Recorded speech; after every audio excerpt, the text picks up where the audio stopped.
Madame Vergiat, 1 minute 30.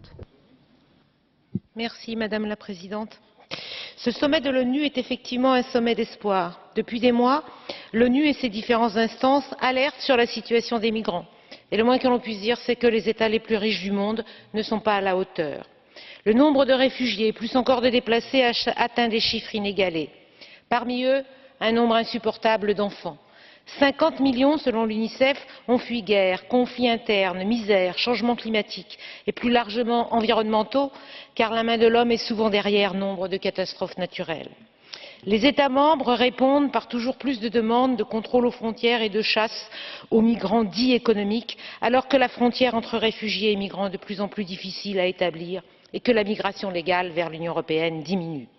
L'année dernière, 1 million de personnes, dont plus d'un tiers d'enfants, ont traversé la Méditerranée, 0,2% de la population européenne contre 20% au Liban par exemple.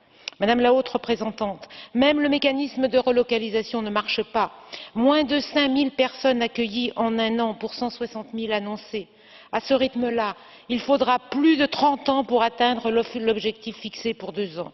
Et il est loin d'être à la hauteur des besoins.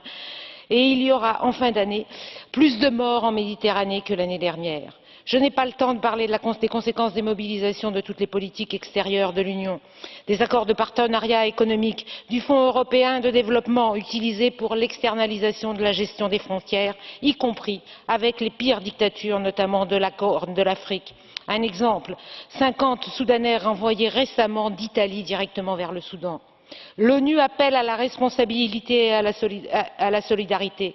Comment l'Union européenne peut faire que ces États membres passent à des actions qui soient réellement conformes aux besoins mondiaux, notamment en Afrique, où, je le rappelle, 85% des migrations sont intra-africaines.